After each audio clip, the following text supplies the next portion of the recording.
கோலிவுட் சினிமாவில் பிரபல இயக்குநராக இருப்பவர்தான் லோகேஷ் கனகராஜ். தற்போது இவருடன் ரஜினிகாந்த் கூட்டணி வைத்திருக்கிறார். இப்படத்திற்கு தற்காலிகமாக தலைவர் 171 என்று தலைப்பு வைத்திருக்கிறார்கள். சன் பிக்சர்ஸ் நிறுவனம் தயாரிப்பில் உருவாகும் இப்படத்தில் பிரபல இசையமைப்பாளர் அனிருத் இசையமைக்கிறார். இப்படத்தின் ஷூட்டிங் வருகிற மே மாதம் தொடங்கும் என்று எதிர்பார்க்கப்படுகிறது. இந்த படத்தின் ஷூட்டிங் வெளிநாட்டிலும் சென்னையிலும் நடக்கவிருப்பதாக சொல்லப்படுகிறது.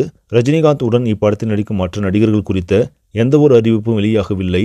இந்த நிலையில் தலைவர் 171வது படத்தில் ரஜினிக்கு வில்லனாக பிரபல நடிகர் ராகவா லாரன்ஸ் நடிக்கப் போவதாக தகவல்கள் வெளியாகியுள்ளது.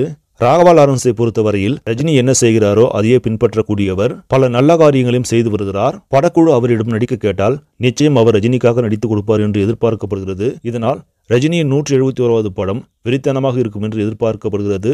சரி, நம்மளே இந்த செய்தி உங்களுக்கு பிடிச்சிருந்தா லைக் பண்ணுங்க, ஷேர் பண்ணுங்க, மறக்காம நியூஸ் தமிழ் சேனலை சப்ஸ்கிரைப் பண்ணுங்க. அடுத்த வீடியோவில் சந்திக்கலாம். நன்றி.